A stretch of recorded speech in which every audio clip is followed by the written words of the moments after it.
Adam Scher, and we've got ourselves a 9-game baseball slate on the docket today. An interesting one, Adam. We got a pitcher who's been pitching in Korea for the past 4 years. We got Drew Smyly making his, shall I say, long-awaited return. It is an interesting one. And then at the top of the pitcher position, you've got a bunch of guys who could easily be limited to like 75 pitches at best. Yeah, really weird slate today. Really tough to be on top of a lot of, kind of question mark pitchers as it is, as you would expect the fourth or fifth day of the season to be. A lot of guys where you can't really be confident how deep they're even going to go in the games. So it is a slate where I expect to be you have a lot of exposures to different pitchers, not taking massive stands on anyone in particular, because I just don't feel very confident in how deep a lot of these guys are going to go. Me neither. You know what we also have, Adam? What's that? Would you like to take a guess? We have basketball. Oh yeah, that. Well, here's the deal. We will take a quick look at it leading up to 5 o'clock. Look, I've still been playing NBA, and I will say this much: you would think that it would get maybe we're on different page here. You would think that it would get more difficult because the casuals are filing out of it, but it doesn't seem to be the case since baseball started. Maybe it's because people that haven't been playing are coming back and they're playing everything on the sites. Are you saying you've been doing well in basketball since baseball started? Correct. Oh, I've been getting my ass kicked. I don't think it has to do with the people playing. I think it just has to do with March basketball. And I mean, it's definitely possible. The weird thing is, well, I'm not MMEing, so you have that. So if you're playing, 80 or 60% of one of these cheap guys that ends up being terrible, Ryan Brokoff, then, it's going to happen. But I mean, even yesterday, what I've noticed is as long as you're nailing some of one or two of the guys that aren't like Joe Val, yesterday was Gallinari. I did not have a very good lineup. It was just a few of these guys that for some reason go overlooked and end up having big games, kind of cancel out a lot of the bad ones.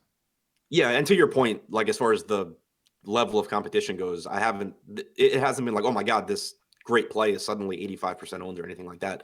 I can also attribute my recent, poor performance to things like not paying attention to the Raptors starting lineup and having not playing Pascal Siakam is one of my highest plays. I think the day before that, I had 60% on Derek Favors get injured in the first half. So it's been some, me being tied up with baseball and missing things combined with some bad luck. Sure. Yeah, that definitely doesn't help. It's happened to me as well. I look down he's not starting. Hopefully he still plays enough minutes. Blakeney was one of them the other day. It's Archie's back in the starting lineup. Good. Yeah, I totally missed the Siakam one.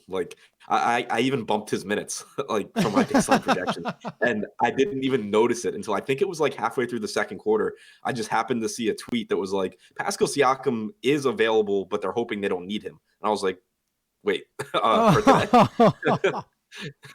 That's the worst feeling ever, too. You head over to DraftKings or FanDuel and you just see the 0. And you're like, oh, it's real. It's really happening. Right. Yeah, it was the same day that Blake Griffin scratched, so I already knew I had a 0 in 20% of my lineups. And I'm like, oh, whatever, that's even with the field. And then I was like, oh, apparently I'm getting a 0 in another 65%. Yep. All right. Anyway, let's take a quick look at it, Adam. As far as these games go, there isn't a single game above 228 as far as over-unders.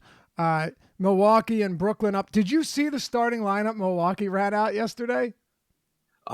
Bonzie Colson at the 3, Tim Frazier at point. Yeah. Yeah. Did you see how many minutes Frazier played? No, but I know that Colson went for 14 and 13 or something. Yeah, I think 15 and 16. I got one better for you. How many minutes are there in an overtime game, in a single overtime game? 53. How many minutes did Tim Frazier play last night? 53. 53. He played every single second of the game. That's amazing. Did he have more than 20 fantasy points? Yeah, he had a big game, dude. He had okay. I think he had 20 and 15. He played 53 minutes. Awesome.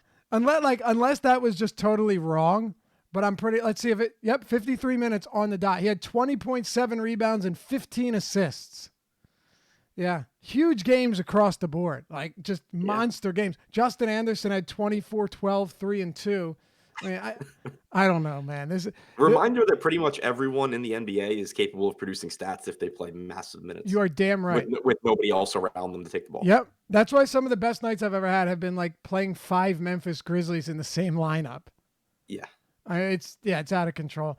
All right, look, we can't spend too much time here, but Giannis and Middleton are questionable again. I don't know what they're going to do with this starting lineup.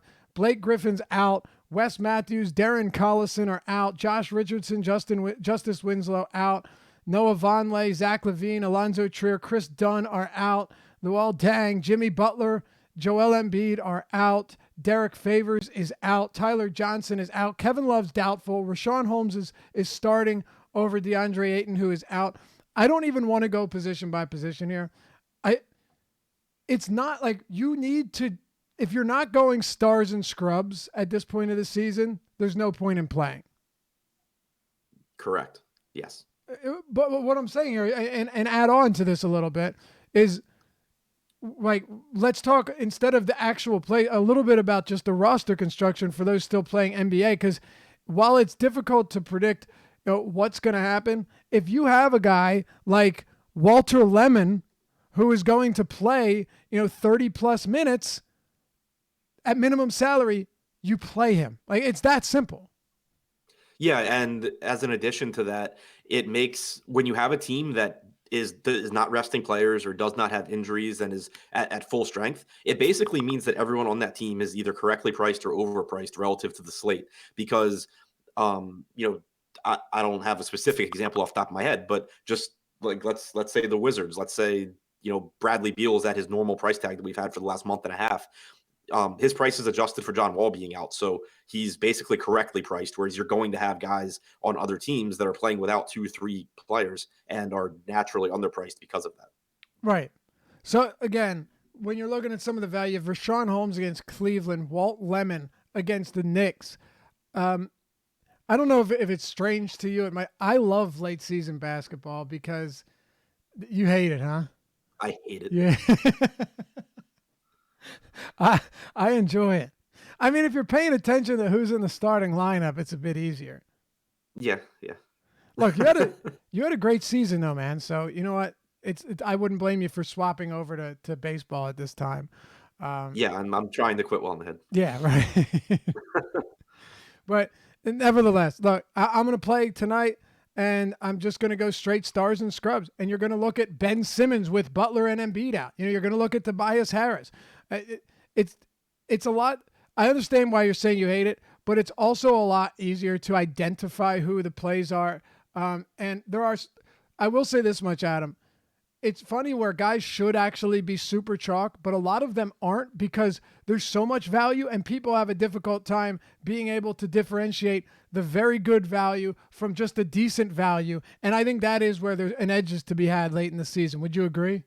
Yeah, I agree with you that there is an edge. It's a different edge than you get for the majority of the season. It's kind of more comparable to like the edge that you can get in preseason, where if you are paying attention to like what teams' actual goals are, right, and figuring out how they're most likely, because at this point in the season, teams aren't even pretending that they're trying to win games anymore. It's about evaluating talent for the future while also losing games for a lot of teams. So if you take the time to go into trying to predict how teams are going to attack a game and knowing that their goal is not necessarily to win, then you can get an edge for yourself because you can find these cheap guys that are going to play massive minutes because there's no reason for them not to. All right, Adam. Well, there's our daily NBA talk, our daily NBA strategy, and I kind of think it's that easy. And by the way, just one more thing I'll say to this is that while you're right, all players can have value. If you're deciding you're on the fence between two guys that you think are going to play 35 minutes, and one of them is somebody that even in 35 minutes is very unlikely to see a lot of touches, go with the guy that actually will be more involved on a team that has nobody else.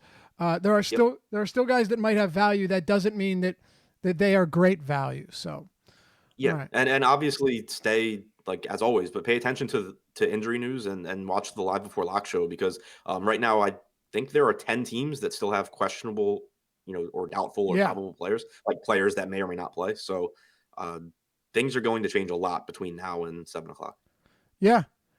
And let me see here 7, 8, 9, 10, 11, 12. There are 12 teams on this slate that also have playoff implications in some form or another. So know which ones do, know which ones don't. Also know which ones that are happy where they stand. Like the Sixers right now, you can tell with what they're doing. They're taking a cautious approach at them. They know they're getting the 3 seed. The Bucks know they're locking the 1 seed, and the Toronto Raptors know that they're going to sit in that 2 seed. So just because you're making the playoffs doesn't mean you're jockeying for position and are going to play all of your guys full minutes either. Right. Whereas like every Western Conference team is still battling for position. Right, and the bottom of the East, the like 6 through 10 or whatever it is too. All right, let's talk baseball, baby. We've got 9 games, and I DM'd you earlier this morning. I was like, what am I supposed to do with these guys up top? Where either they were injured, like either they've been injured and they have Dave Roberts as their manager, or they pitched the entire season out of the bullpen last year. There's something with all of them. Josh made the comment on the show this morning that it's to the point that so far this season, like figuring out how many innings a pitcher can go is like projecting minutes for basketball, and it's comparable. Like it feels like I can't get away from the NBA because now you're looking at starting pitchers and going, oh, well, is he going to be pulled after 40 pitches like Pineda yesterday, or is he going to be allowed to go 70? Yeah, I think it's harder though, because if you're trying to look at it by inning, at least with minutes, you know that the minutes don't change. The innings change based on how efficient you are. Oh, yeah, for sure. And you don't know which managers or which organizations still think innings limits matter and which ones are smart enough to understand that it's about pitches and the stress level of those pitches. It's a lot of guessing. And that's why I said at the top that, for one, there's not really clear-cut like ace pitching on this slate anyway. But for two, I am looking to vary my pitching exposure because it's kind of a crapshoot tonight. For sure. I was hoping that Pineda would be able to pitch more in his first start than he did in his last spring training start. Let me put it to you that way. Or like more than half. More than half of what? Half as many pitches. Oh, I know. He threw like 75 in his last spring start. And 40 pitches in 40 brilliant innings. Like, yeah. Oh, God. I was having the conversation with a friend on Twitter who he was like, yeah, but the weather was shitty, like blah, blah, blah. I agree. But maybe just don't pitch him at all if it's 30 degrees. Right. Push his start back. What's an extra 20, 30 pitches going to do? He clearly was not slowing down. He got better as the game went on. Right. If you're trying to limit his injury risk, don't pitch him in 30-degree weather or pitch him like you normally would. I don't think there's any amount of data out there that says like pitch 41 through 74 is where you get hurt when it's 30 degrees. Right. If you exceed 40 pitches under 35 degrees, yeah, you have a higher injury. It's ridiculous. It's ridiculous. All right. Not to mention, Pineda was pitched in New York, where this time of year you're always getting cold weather too. So but I mean, he's coming back from Tommy John surgery. Sure, but he just threw 75. Yeah. Look, I don't care. I'm saying if he was coming back and we hadn't seen him throw 75 pitches, whether it's in Florida, I don't care where it is, Arizona, cactus, grapefruit, I forget what they're. It's still half the pitches. That's all. But I get what you're saying. Anyway, let's get into it. Toronto and Baltimore. We've got Sean Reed-Foley. He'll be fun to talk about, and so will David Hess. I'd mentioned to you this morning that he made some massive improvements over the winter. This spring only allowed 7 home runs in 18 innings pitched. Not bad. Yeah, I mean, not a whole lot to say about him here. Toronto in another good spot. They've been in good spots, I think, every game this season so far. And been terrible in them, yes. Yeah, and been terrible. If you are a believer in pitch type data, it is kind of a difficult one for their righties. Hess threw a slider 40% of the time, the right-handed hitters last year. Every right-handed hitter in this lineup has an expected WOBA well below 300 against right-handed sliders with massive swinging strike rates. You can't completely extrapolate that to David Hess, though, because his pitches are not as good as most starting pitchers' pitches are. It's just, if you want some reason to be scared off Toronto, I would look there. He actually did dominate Toronto twice last season too, for whatever that's worth. But Justin Still, Smoke, amazingly, is 0 for 9 with 6 strikeouts against David Hess' career. wow, I hadn't seen that one. That's I pretty know it's a amazing. little. I'm not gonna lie. You know, I'm not a BVP guy, but I looked at that and I was like, ah, Yeah, God, really? yeah. So I'll follow that up by saying the two guys that I still really feel good about here Or are Justin Smoke and Smoke? McKinney. Smoke and McKinney, the Yeah. two lefties. You have to love Um, them. McKinney leading off in this spot. yeah, How do you not? I mean, it's like, not to mention you're not paying a premium for McKinney either. You're getting him, much cheaper than he should be as a leadoff bat. And you know what? Look, did Hess dominate them in 2 starts last year? Yeah. Has Smoke oddly been horrible against them? Yes. Did he also allow more than 2.5 home runs per 9 to lefties with 13% strikeouts? Yeah, he did. I have a feeling right. we may see some positive regression as far as the Blue Jays go. Right. I mean, he really struggled with lefties last year. His numbers against righties were not good. They were better than against lefties because sometimes he has a good slider and sometimes he doesn't. And it's a put away pitch. He has no put away pitch to lefties. So Right. there's no reason to think those struggles don't continue. And that's why McKinney and Smoke really stand out. Grichuk would be my favorite right handed hitter here in terms of upside. But especially if you're like playing cash games and looking for a cheap option, Brandon Drury batting second on a team with a 5.2 implied run total is certainly in play. Yeah. Like even if I downgrade, I actually did downgrade some of these right-handed hitters, and I still get Toronto right now as my second highest owned 5-man stack. So Right. when you factor in the home run upside against Hess, it's still not a good Orioles bullpen. It's already an overworked Orioles bullpen. They had a bullpen game on Saturday where Jimmy Yacobonis threw like 3 innings. Miguel Castro threw an inning and 2/3. Yesterday, Dylan Bundy only went 4 2/3 innings. So you got over 3 innings from John Means, who's one of their like left-handed long guys. They're already worn out in the bullpen. So it's just a ton of upside throughout the game for Toronto. No question. Now, you make a great point there. My only thing that I would bring up is that David Hess actually pitched already this season out of the bullpen 2 innings and threw, unsurprisingly, a lot of pitches. What was it, 47, I think? 45? 42 pitches in 2 innings. So he is on 3 days rest. Now, as you just noted, their bullpen it's amazing. Like this far into the season, they're already short.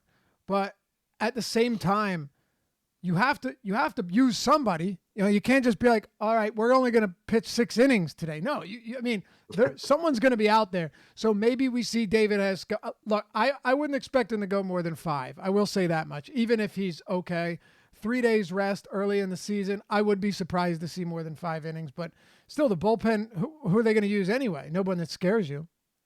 Right. I mean, they have some talented arms as far as stuff goes, but the guys who have good stuff don't know where the ball's going. So Right. they are still really high upside guys to take hitters against, to take hitters against. Let's talk about Reed Foley for a second. He last season, cup of coffee with the Blue Jays. I think it was like 31 innings or so, but he struck out 28% of batters that he faced. And if you look a little bit further into this, he had a swinging strike rate above 12%. And when you look at this active roster I got to pull up their starting lineup, but just from writing the deep dive earlier today, if you pull up this active roster, they would have finished 28th in ISO, 26th in walk rate last season against righties. And Reed Foley's biggest issue was power and walks, while he got a lot of strikeouts. So he's not even on FanDuel. He is a bit pricey on DraftKings, but if there is one thing about him is he's got a slider that got 42% whiffs per swing last season. He does have a really solid slider, and this is a Baltimore team that fares really poorly against that pitch. Where are you at on a guy like Reed Foley at 8,100? In my first crunch on DraftKings, so I haven't crunched FanDuel lineups yet, but he's not on FanDuel anyway. But my first crunch on DraftKings, I got him as my 4th highest owned pitcher. That's not to say that he will be my 4th highest necessarily, because again, like I cut down my lineups and do different things outside of cruncher. But in those crunches, I got him at 20% on DraftKings, 4th highest owned pitcher behind Smith, Newcomb, and Matz. I mean, I obviously like the spot against Baltimore. The price tag is a little higher than you would like, but there's plenty of strikeout upside in this lineup. Steamer projects him for a 28% strikeout percentage this year. So Solid. it's not like, it's not like there's a ton of regression expected there. Or sorry, I looked at the throwing number. So Steamer has him at 8.7 strikeouts per nine this year, down from 11.3 last year. But Okay. it's still a solid number, and it's not a team where I expect the walks to be an issue. So with the huge question marks at pitcher on this slate, I think that Reed Foley is one of the higher upside options. So yeah, I think so too, and more along the lines as you just mentioned, pitch count. I don't see a reason to have him like super limited if he's pitching well, which is Right. we can't say the same about a lot of other guys who we'll get to. Do you have any interest in Baltimore bats? I really have nothing there. Yeah. I mean, Jonathan VR has some power speed upside, I guess, if you want to go there. But I think that second base and shortstop are both deep enough on the slate that you don't need to. Trey Mancini doesn't stand out from a bunch of other outfielders, and probably every other hitter on this team should be in the minor leagues. So, Yep. They don't even have Mark Trumbo. I mean, right. at least he would have given you some power. But let's move on. Let's talk about Tampa Bay and Colorado. Tampa Bay Rays here have, I don't know if this surprised you or not. I wasn't surprised, but I will say that compared to other teams, I was a bit surprised. They have a 4.8 implied total here. They are pretty heavy favorites on this slate, 156 money line, and Ryan Yarbrough looks like he should be the long man. Hey, can I point out, by the way, does DraftKings need to make it so that nobody has to do any research anymore, now listing Ryan Yarbrough as the probable long reliever? Well, I said to Josh, I don't even necessarily have a problem with it. Like, I mean, I'd rather they didn't do it, obviously, but I'd rather they didn't put any sort of content out there. But where I'm waiting for it is, remember at the end of last year when like beat reporters would be like, oh, Chirinos is going to come in, and then Yarbrough would come in, and then Right. like vice versa. What you're saying is Kevin Cash might do exactly the opposite of what we expect him to do. Right. And DraftKings is just, they're not going to get anyone being like, oh, thanks for telling us that Ryan Yarbrough is going to be the reliever. But they'll get a lot of pitching. They're going to get it when Yarbrough doesn't pitch and someone else does. Yep. It was Chirinos last year that burned a lot of us. Right. Dan Strafford mentioned it on the Early Bird podcast this morning that, yeah, okay, that's nice and all. But like you said, the moment they're wrong, there's going to be hell to pay. But yeah, it's no upside for them to put it out there from like a PR standpoint. Nope. But at the same time, I was still all right with having none of it at all, because the reason for it, Adam, is they weren't listed anywhere as a probable starter. And we got some Yanni Chirinos and Ryan Yarbrough starts last year that were huge with the 2 through 6, 2 through 7 innings. Really big performances at really discounted costs. Yeah, for sure. I mean, I would be perfectly fine if DraftKings just didn't tell you who was in the lineup either. But yeah, it's true. They never used to. Yeah. Yeah, things have changed. But anyway, pretty heavy favorites here. What do you? I guess we'll start with the pitching. Yarbrough looking like he'll be the long man, and then Chad Bettis. He doesn't have to pitch at Coors, but reverse splits guy for pretty much all of his career. Always struggled a bit more with right-handed bats. Let's talk about these two pitchers. Not getting anything worth talking about from either one of them. I think Chad Bettis is better than like a 4.7 implied run total for Tampa Bay in Tampa, but I don't think he's somebody that I need to get to with any sort of regularity for DFS purposes.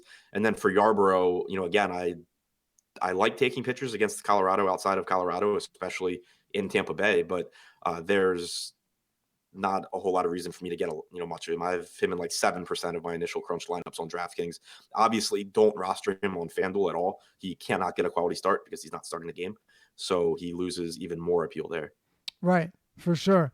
So by the way, once the starting lineups are released, Yarbrough's name disappears from that starter.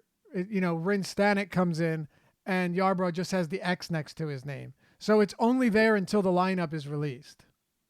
That makes no sense. You understand what I'm saying, though? Yeah. So I don't understand why it changes. Right. You would just think that they would stay there with probable long relief without the check mark next to his name. Right. Yeah. That'll probably be like next week. It's probably just like a programming error. It could be. Who knows? But anyway, yeah, I haven't gotten that much Yarbrough. There will be times, I'm sure, especially once I see how Kevin Cash is working them. Another thing too, it's like it is still early in the year, so maybe he doesn't have to run these guys 6 innings like he was last year. Right. And the weird thing about Yarbrough, remember I had complained. I said every time Yarbrough goes out there and looks great, he throws 4 innings. Every time he labors and gives up 5 runs, Cash lets him go 7. Well, yeah, because when they're trying to win games, they take out Yarborough and start matching up their bullpen, and then when they're not going to win, Yeah. they just let Yarborough eat it. Yeah, it's wild, but more really frustrating, if anything. I do like Tommy Pham, though, on the Tampa Bay side. There are a few bats for Tampa Bay I like, not a ton. Pham would be my number one guy here against Chad Bettis. Any interest in hitters here for the Rays? Pham is my highest owned Tampa hitter on DraftKings. And as far as stacks go on this slate, it's kind of the same way for me with stacks as it is with pitching, where I'm just kind of spreading it out and I don't feel super strongly outside of a few spots.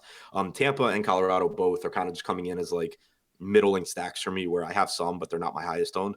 Tampa Bay is not the most appealing in terms of power upside because obviously the park sucks, and also because the hitters in their lineup just don't have a lot of power. They are more so like just average hitters. I do think Austin Meadows is a good play at the top. I think Pham's a good play. Behind them, everyone kind of drops off for me. What about the Rockies? Because I'm not getting a lot of interest in the Rockies today, personally.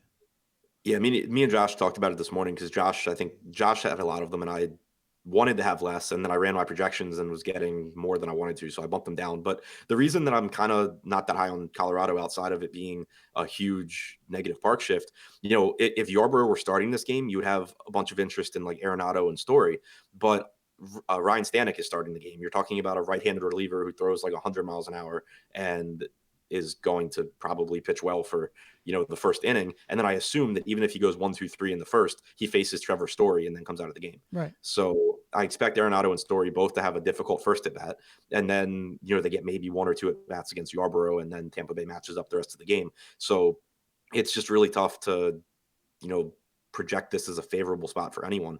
If I have to go to anyone from Colorado, I would want Story and Arenado to be my 2 highest owned guys. But I would rather roster Alex Bregman at third base / shortstop over either of them. I'd rather roster Correa than Story. So it's tough to prioritize anyone from Colorado for me. Right. Yeah. And so we do know, at least the assumption is that Yarbrough definitely will be the long guy today. I mean, this is, I don't want to say it's locked in, but it's very much expected that it will be Yarbrough, and there's no reason for any of us to believe otherwise. But you're right.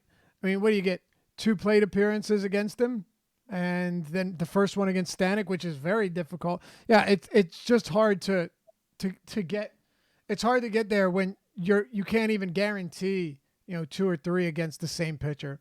Yeah. All right. The only hitters from this game I'm getting over 10% on DraftKings right now are Meadows and Pham from the Tampa Bay side, and then Arenado, Story, and Iannetta from the Colorado side. Okay. Atlanta and Chicago.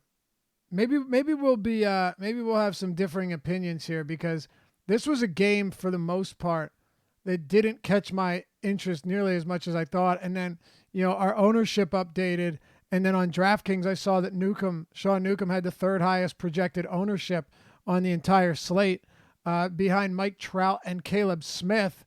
So really the 2nd highest pitcher ownership on the slate. Look, it did stand out to me a bit. I get it. Newcomb is a pretty inexpensive arm here, but he's also somebody that has really struggled with control. He's really struggled with issuing a ton of free passes, which has limited his ability to work deep into games. And he's facing a Chicago Cubs lineup that, you still have Bryan and Rizzo and Baez in the meat of that order. I get it's not the most potent lineup, but I don't see this as a good spot for Newcomb at all. Maybe you do have a lot more than I would have, that I think I'm going to have. So he's my 2nd highest owned pitcher in my initial crunches on DraftKings. But again, I factor ownership in later on, so I could see where I end up. Like if he remains our 2nd highest owned or 2nd highest projected pitcher, where I end up, kind of pulling back on him. as a result. But just as far as running my projections, I get him as my number 2 guy here. It's obviously not a super appealing spot against the Cubs, but there are a couple of things working in Newcomb's favor. For one, he just has good stuff. He's a good pitcher when he can throw strikes, which is obviously a big if. But also, he was allowed to throw a ton of pitches on multiple occasions last season, and we've talked about how there are huge question marks with basically every pitcher on this slate. Newcomb's not one of them. I think that he is probably allowed to go deeper into a game today than almost anyone on the slate. They've also had to expend a lot of that bullpen, running out a bunch of young starters against the Phillies too. Yeah, also, yeah, really fair point there. And then, looking at the Chicago lineup, for one, Newcomb has been able to get righties out going back to the minors, even through the majors so far. He's had more home run issues to lefties, more strikeouts to lefties as well. But the fact that he's able to get righties out makes me not as concerned. And then if you do look into pitch type data, obviously Chris Bryant and Javi Baez are both, huge upside hitters, but Newcomb's primary off speed pitches to righties are his slider and his changeup. Baez against changeups has a massive swinging strike percentage and a really low expected WOBA.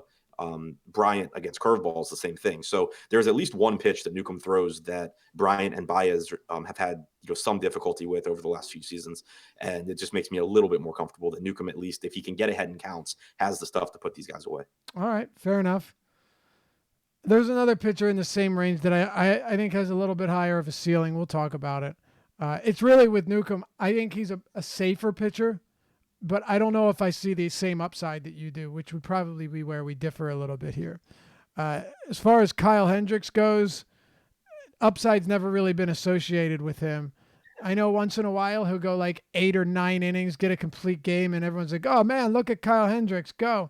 But really, for the most part, he's not going to generate a ton of swings and misses. He'll probably give you 6 or 7 innings. And it's an Atlanta team. Yes, they're 0-3 to start the season against a good Phillies team that just rained in runs at Citizens Bank Park, or rained down runs, I should say. But also, Adam, this is not a high strikeout team for the second straight year. Whether they're potent or not, it's not an Atlanta team that's going to miss a ton of, or you're not going to miss a ton of bats against the Atlanta Braves. Right. I mean, Hendricks is someone that I hate rostering, and it's not an appealing matchup. On the flip side, though, there's not really pitching to feel good about on this slate, and he is reasonably priced at only 7,200 on DraftKings, where you need the 2 pitchers. He's not a high strikeout guy, and Atlanta doesn't strike out a lot, but that actually makes me feel a little bit better about Hendricks because his whole thing is the quality of contact allowed and the ability to get outs on balls in play. So you think he can work deep into this game in lieu of the strikeouts, right, is what you're saying? Yeah, and so I'm not saying I'm getting tons of Hendricks. He's like my 6th or 7th owned pitcher on DraftKings right now, but he's coming in around like 15% for me, and I'm fine with that just because like I get more concerned about pitchers going against Atlanta when they're high strikeout, high home run guys. Like when you hit the ball, they give up really poor they give up quality contact from a hitter's point of view. Hendricks isn't that guy. He locates well. His whole game doesn't involve strikeouts. It involves getting weak contact. So I'm a little less concerned about the matchup. All right. I'd rather roll the dice on the Peacock. Yeah, I like the same amount of Peacock as I do of Hendricks. Okay. Fair enough. Peacock obviously out of the bullpen last year, and that's something that we'll have to talk about. But pretty normal spring training innings here, and he beat out, I think it was Framber Valdez for the last pitching spot. As far as bats go in this game, is there anyone that stands out to you for Atlanta or Chicago? Nope. No? Nope. Right.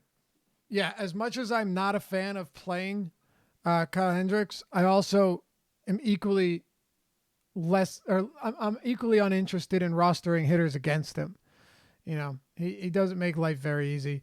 I will, if there's one thing, SunTrust Park is a pretty lefty friendly venue, but I don't really see myself getting to any of these guys with any frequency, especially being that both of the matchups pitching wise, they just don't make for good spots whatsoever. It looks like Bryant and Contreras are like my 2 highest owned hitters from the game, and they're both at like 5%. Okay, so you really don't have anything. Miami and New York Mets, we have Steven Matz and Caleb Smith. We'll start with Matz here, Adam. This probably doesn't surprise anybody. The Marlins have a 3.6 run implied total.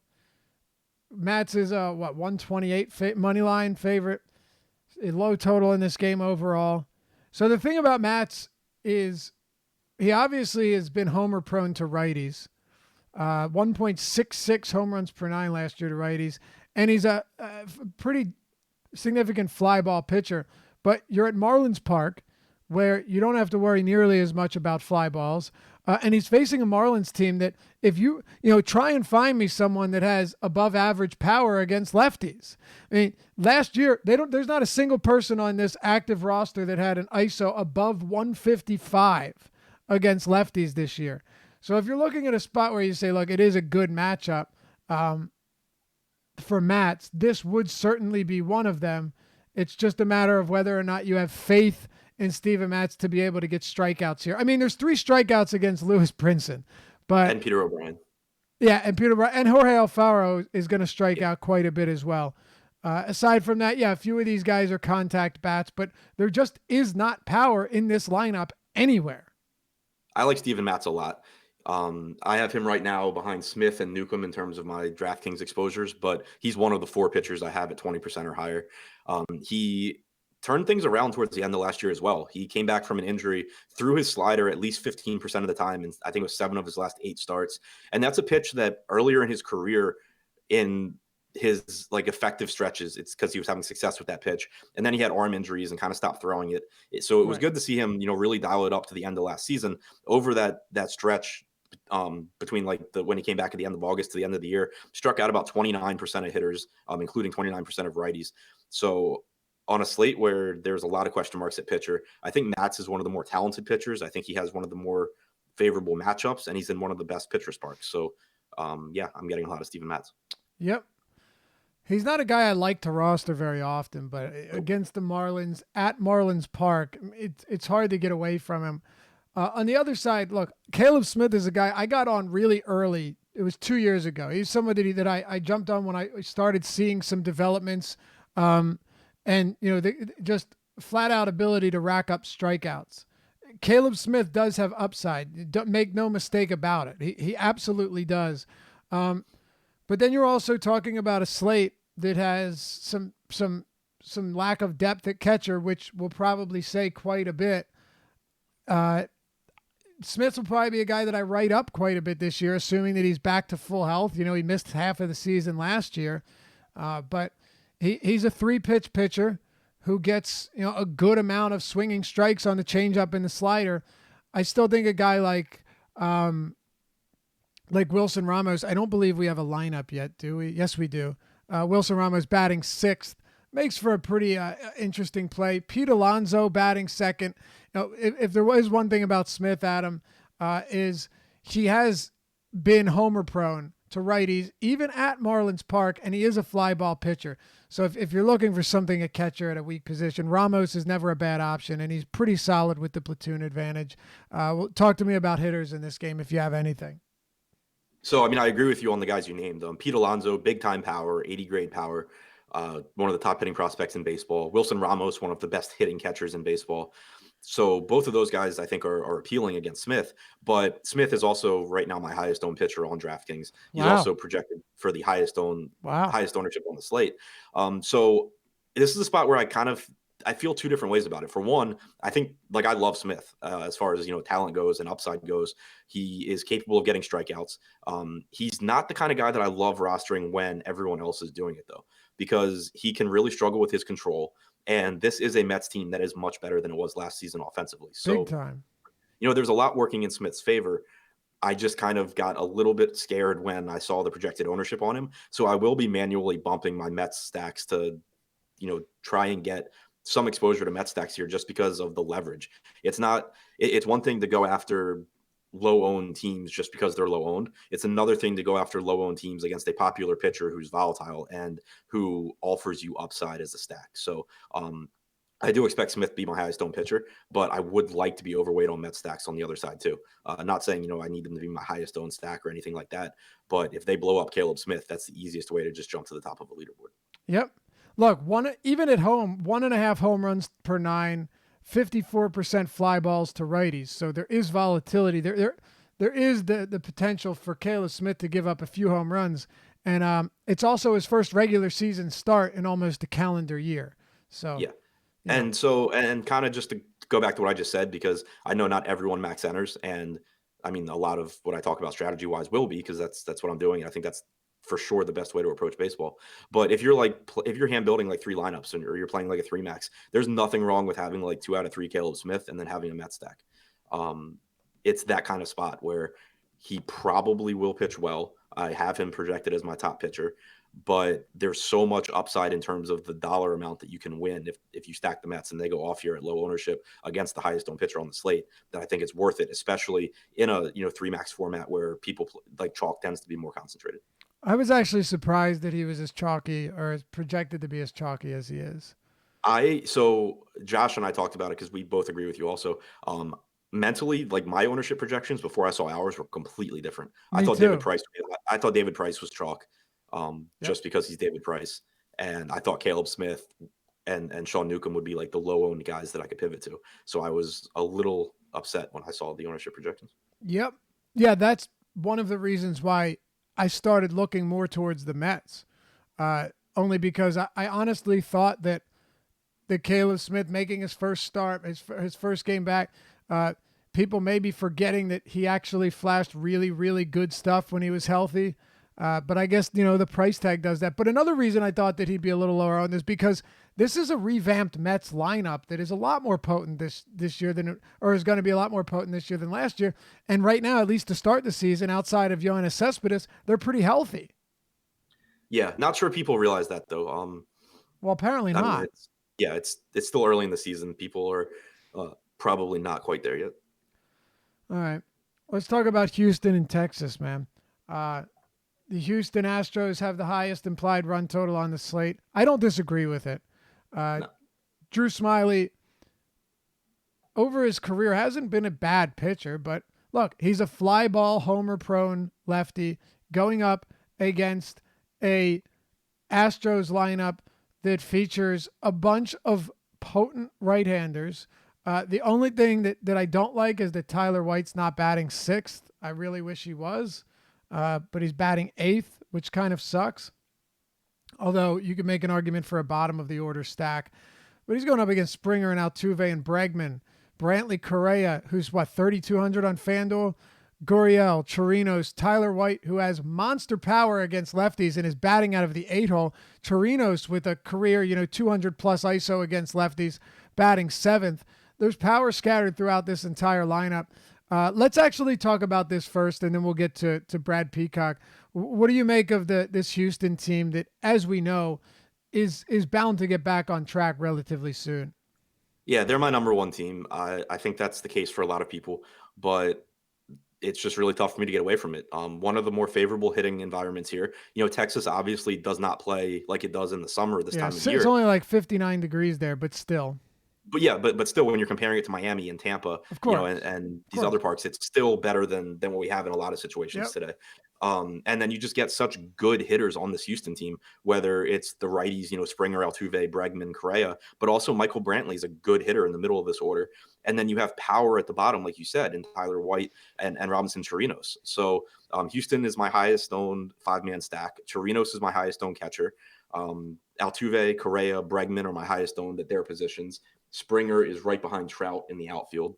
So, I'm getting a lot of Astros and I'm fine with it. Yep, for sure. I'll be honest with you. I like Brad Peacock quite a bit, and I'll just tell you a couple of reasons why.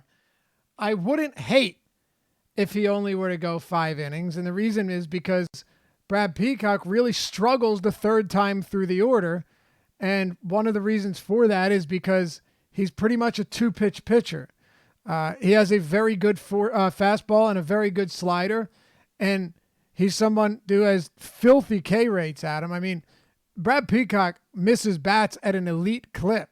We saw him last year out of the bullpen strike out 35% of the batters he faced, 35%, and finished with a swinging strike rate close to 14%. We've seen him as a starter as well. He's gone 4 innings with, 10 strikeouts, 5 innings, 11 Ks. He's very capable of doing that. There are enough strikeouts in this lineup. I do wish there were maybe a couple more. Kyle Falefa, not a huge strikeout guy. You do have Guzman in there. You do have Joey Gallo. Rodner Odor strikes out a few of these guys, but also a handful of guys that don't. But at the same time, he has great strikeout stuff. If he can get clean through the order the first few times, then I think there's definitely a lot to talk about here. On the flip side, and I'll have you speak to both of them, Brad Peacock has had homer problems. Like, he is not someone that is immune to giving up the long ball. This game is at Globe Life Park. You know, Rodner Odor and Gallo and Mazzara all have that pop from the left side of the plate. I'll mix Shin-Soo Choo in there as well. So it's not exactly a breeze. It's not the easiest matchup. It's just on one side, he has immense strikeout ability, and we know that. A filthy slider. And on the other side, Peacock struggles once he gets through the order 3 times and still has some homer proneness because, you know, of a 2-pitch mix. When you can sit on the right pitch, you're going to take it pretty far. Right. It's another spot where I have pretty significant exposure to both sides. I think that's the right move here for sure. Yeah. And again, in baseball, that's not as counterintuitive. It's not counterintuitive like it is in other sports.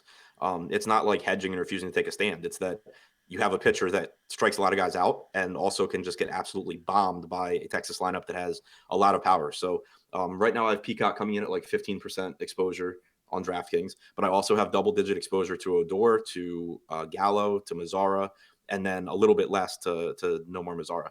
You know, I like the left-handed power here. I think that Gallo in particular as a one-off makes a lot of sense because of, you know, how much home run upside because he's the best hitter on planet Earth. Yeah, exactly. I love that. But then, you know, also mini stacking these lefties that have power makes plenty of sense to me. Right. Both sides for sure. Like, gun to my head, I'll take Peacock. Like if I can only take Peacock or Rangers hitters, I would take Peacock. But, me too, absolutely.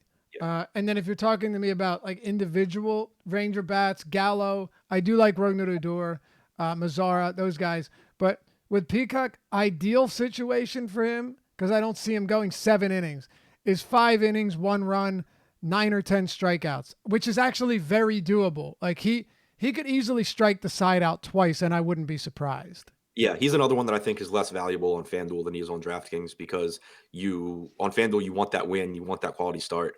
And because Peacock is such a high strikeout guy, and we assume he's not going to go out here and throw 100 pitches, if he gives you the kind of start that you're hoping for and he's just racking up strikeouts, he probably is hitting whatever pitch limit he's on in the 4th or 5th inning. Right. And you also have a guy like Matt Strahm at $6,400. Yeah. All right. Let's keep it moving here. Oakland and Boston. Boston Red Sox. I almost said Celtics. It's tough during the crossover, man. I get real close to just botching all of the team names. A 4.6 run implied total against Aaron Brooks.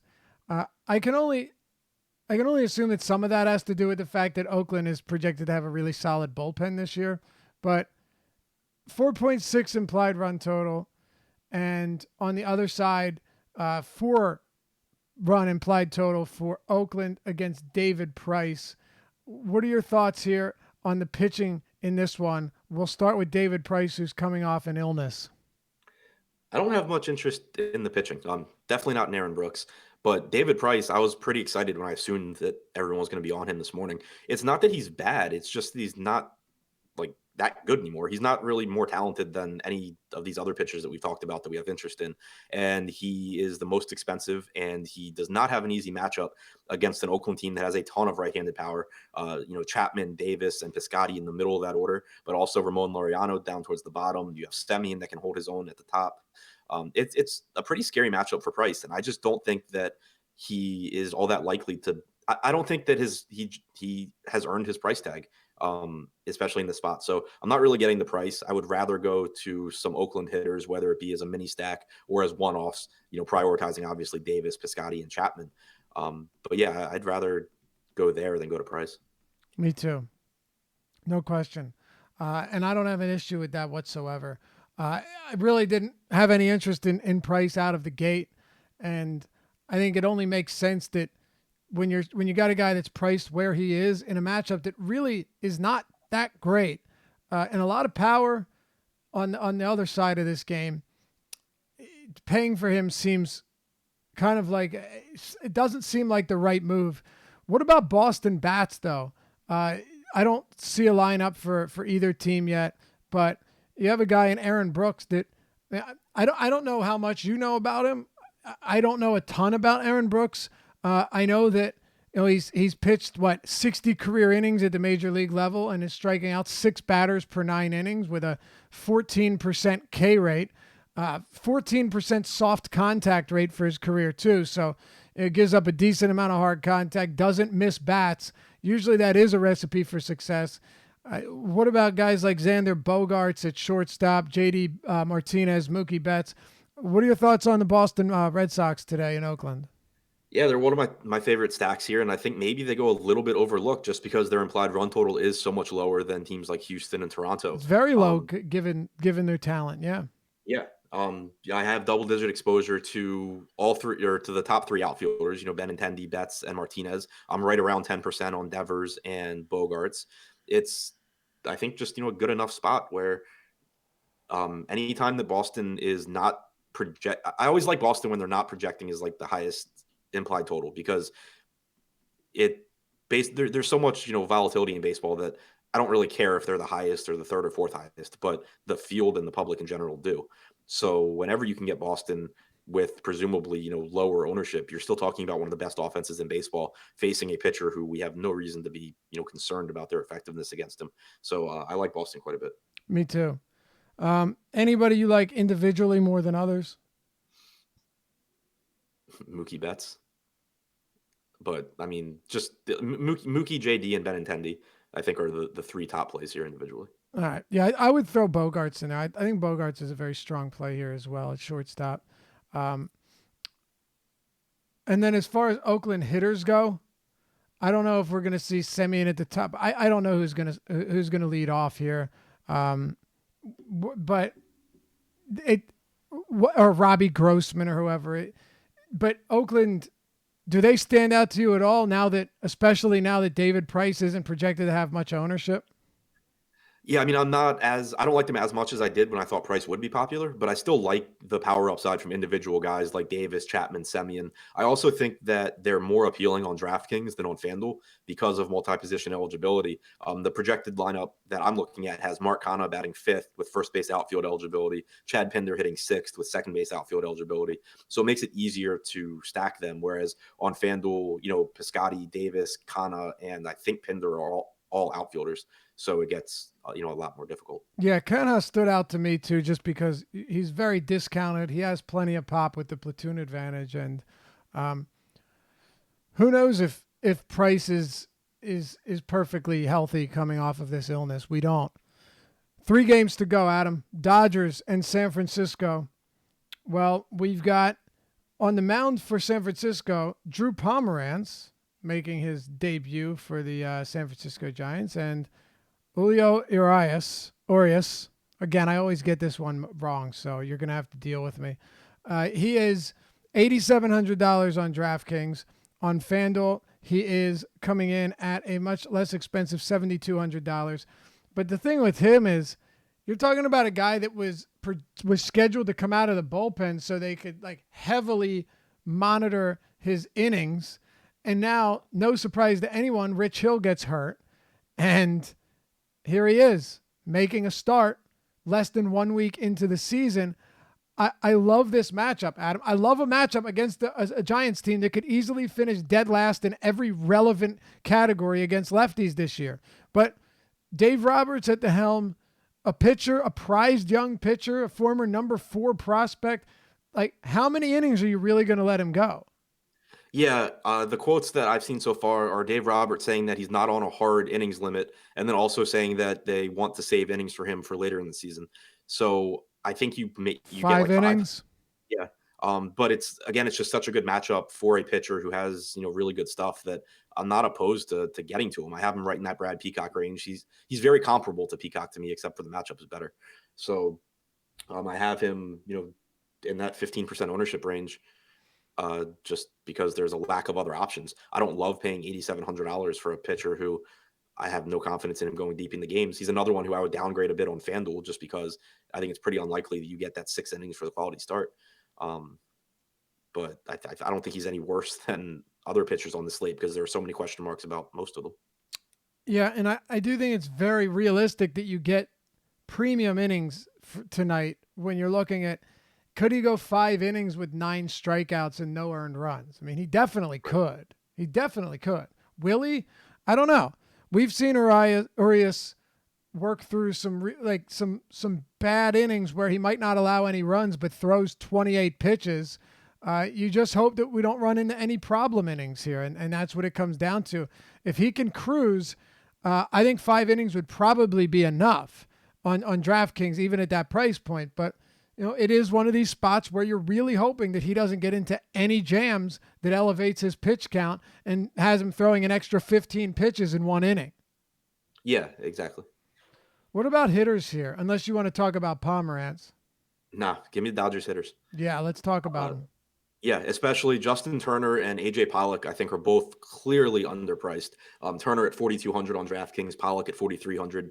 Pollock's a very good hitter when he's healthy, which he is right now. Turner is one of the best hitters in baseball. That goes overlooked a bit. He had always been a reverse splits guy, but over the last couple of seasons, he finally normalized and has just destroyed everyone. Pomeranz is not particularly good. I certainly give the advantage to Pollock and Turner. And then you get some other guys like Kike Hernandez, Freeze is whatever. Chris Taylor's okay. So I don't like the full stack quite as much just because you do have to make some, I think, pretty suboptimal plays. But for one-offs, I like Turner and Pollock a lot. And then I still want some stacks just because they do have so much upside as a team. I'm still unsure what to make of Pomeranz because at his best, he's not a bad pitcher, but his best lasted like less than 1 season though. Yeah, I guess that's fair. I mean, he's really he's kind of another version of he's a high-low guy he's kind of like Rich Hill, Yes, except not as good. But when you have the fastball working and the curveball working, he's actually not easy to hit. But you're right. With what we know, we can't just assume that good Pomeranz is going to show up. I think that's fair. and even if he does, I think AJ Pollock and Justin Turner are still. Oh yeah, dude. Pollock, when healthy, particularly against lefties, is fantastic. Like, Yeah, really good. In general, DraftKings made their hitter pricing better today than it had been the first couple of days of the season. But Turner and Pollock, I think, are both guys that in any sort of average matchup like tonight should be closer to 5K than 4K. Now, how many Giant stacks do you have? I hope 0. All right, Seattle, LA, 2 games to go. 3 out of 600. What's that? I have 3 Giants, 5-man Giant stacks out of 600 created lineups. Oh, okay, so you like them. Yeah, all right. I love them. Yeah, love them. Felix Hernandez, Chris Stratton. Man, as good as Felix Hernandez has been throughout his career, we all know that he's in the twilight of his career, and that's putting it nicely. I mean, last year, Adam, you're talking about a guy that comes into the league throwing high 90s. And now you have him sitting last year 89 on his fastball, 89, 90. He's just really the worst K rate of his career. What do you make of a guy like Felix Hernandez coming into yet another season? He's thrown so many 200 inning years, and then you have to go up against Mike Trout and the like. I just don't know if there's anything whatsoever left in the tank here, and now he's coming out for another season. Yeah, I mean, definitely favoring hitters here. I do think that it's site dependent when you talk about the Angels because, for one, like DraftKings, you can stack 5 hitters. FanDuel, you can stack 4. Good luck finding 5 hitters on this team that you want in your lineup. So that makes it. They're one of my lowest owned 5-man stacks on DraftKings, but they're one of my highest owned 4-mans and highest owned 3-mans. And that's because I love Mike Trout. I really like Justin Bour. Cole Calhoun is fine. And then there's the rest of this team. So, like, Trout's my highest owned hitter individually. I get a lot of 3-mans, but FanDuel, they're also more appealing because on DraftKings, you're really hunting for home runs because of the way the scoring works. On FanDuel, RBIs and runs are weighted heavier. So there's more merit to just having a 4-man stack of guys that are going to put the ball in play and potentially score a lot of runs like the Angels. Whereas DraftKings, even if you get, if your stack scores 8 runs and there's no home runs, it doesn't really help you very much. So I like the Angels more on FanDuel, but on DraftKings, I do still like having like the 3-man, whether it's Trout, Bohr, Simmons, or Trout, Bohr, Calhoun, or Yeah. something like that. I mean, with Ohtani and Upton on the what are they calling it? The IL now. Yeah, in your list. Yeah, I know, but I'm just so used to calling it the Yeah, no, I DL. know. What's that? I agreed. Yeah, and I probably still will. But with them out of the lineup for what Upton's going to be out for, God, how long? A long time. What, another 8 to 12 weeks? This is just not the greatest team to stack when you're talking power. Yeah, you Right. have Justin Bohr, so that's good. Obviously, you have Mike Trout. And you mentioned Calhoun, but then once you get into guys like Cozart, outside of Great American, no power whatsoever. Who it's really tough. And Andrelton Simmons, sure, the guy might not strike out a lot, but you're not going to get a lot of pop from him either. It's a very odd team to stack when you're, as you mentioned, hunting for home runs. I think you make a good point differentiating between sites there. And the Angels, or I'm sorry, the Mariners. By the way, there's no reason not to just love Mike Trout here, but I'm not telling you anything you don't already know. The other side of this one, you've got Chris Stratton on the mound, no longer with the Giants, and I think Stratton is just a very pedestrian guy who, at his best, can work deep into games by by forcing weak contact. Sorry, and there's nothing that stands out about Stratton that makes him a flashy pitcher whatsoever.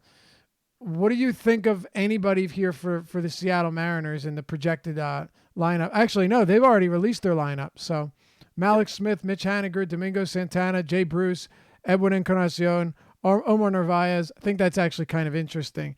Tim Beckham, Ryan Healy, and D. Gordon. Yeah, Seattle's actually coming in as one of my higher owned stacks here, which I'm happy with because I think they probably go a little bit overlooked. I don't think Chris Stratton's terrible. I think you nailed it. He's just very pedestrian. When he's on, he's capable of having actually good games because he does have a good breaking ball that he can use to strike guys out, but he's just not consistent. The thing Didn't he that throw I a really like no-hitter? here is, what'd you say? Didn't he have a no-hitter? I think so. I think he did. Sorry, go ahead. If he didn't, he came close. But Seattle is one of those teams where I think I'm going to be stacking them a lot this year just because they do have so much upside in this lineup. It's kind of the opposite of the Angels where, they don't have a lot of like contact guys that are like consistently tough outs and stuff like that, but they have a lot of home run upside from Haniger, Santana, Bruce, Encarnacion 2 through 4, and then you get towards the bottom even, Tim Beckham isn't a good hitter, but he has some power. Ryan Healy has power. And then you have speed with Malik Smith and D. Gordon, two guys that if they get on base, they're running. So it's just a high upside lineup, top to bottom. And against a pitcher like Stratton, who doesn't have great strikeout stuff and generally will let you put the ball in play, I think that they're a very good stack here. I agree. By the way, I just looked it up. It was actually Chris Heston. Okay, yeah. I had him in DFS that day. Oh, look at you. Yeah, it was Look fun. at you, man. I think Stratton did come close at one point, though. He had a 2-hitter. Okay. Yeah. Just looking that up now. Chris Heston. That's the guy. Against the Mets, I think. I can't remember. Probably. But I agree with you. Stratton really just a very average pitcher that's not terrible. Now, look, some of his weaknesses were shielded at AT&T Park. And they'll be shielded pitching in a division that has a lot of pitcher-friendly parks, whether it be O.co, Safeco, Angel Park, like all of them. But none of them are AT&T. Anything else on this one before we close it out? Nope. All right, let's talk about the Padres and the Arizona Diamondbacks. Diamondbacks, it's a bad lineup, man. It's a bad offense. They lost their two best bats, particularly against lefties. No more Goldschmidt, no more A.J. Pollock. You have Matt Strahm here. 9,200 on DraftKings, Adam. 9,200. 6,400 on FanDuel. I guess the big question here is, much like Julio Urias or Urias, I'll just call them both. Much like Peacock, I don't know how many pitches he's going to be able to go. Strahm, how deep are we going to see him get into this game? Because it's a phenomenal matchup for the ex bullpen pitcher.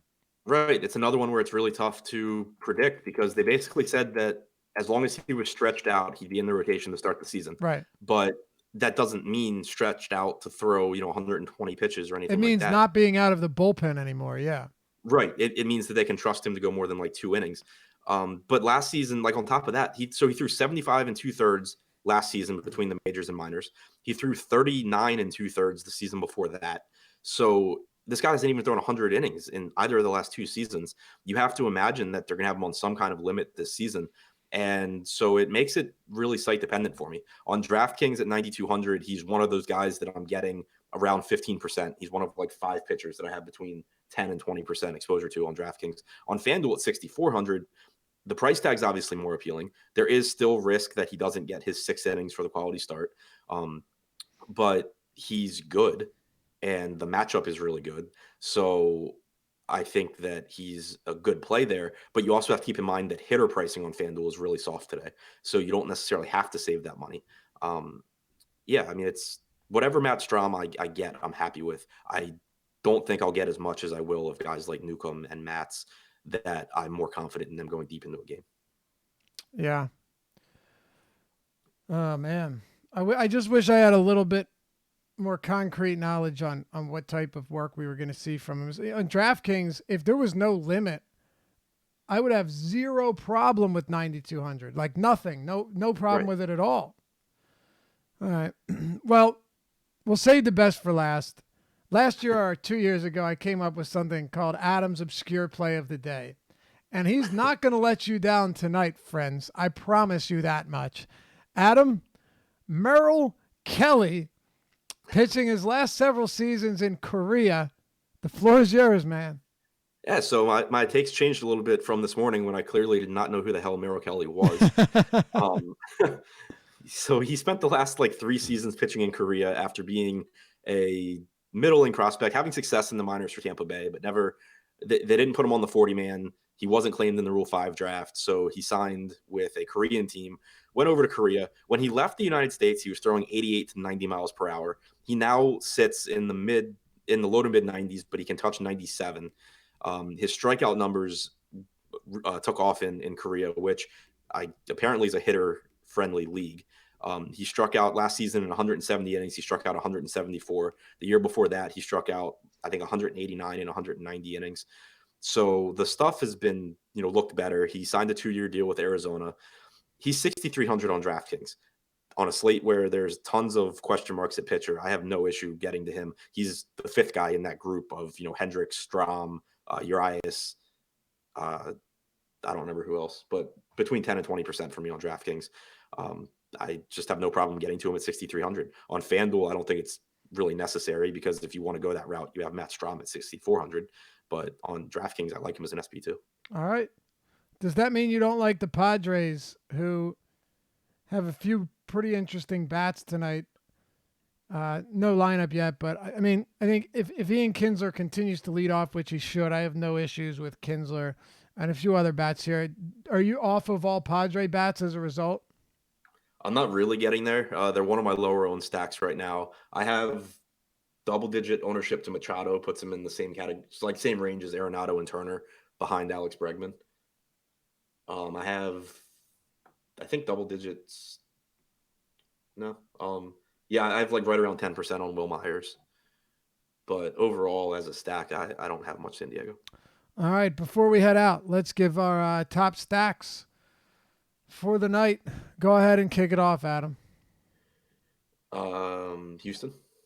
You can give, if you could give all of them, and then I'll give mine to make it easier. Houston, Toronto, Seattle, Boston, Dodgers.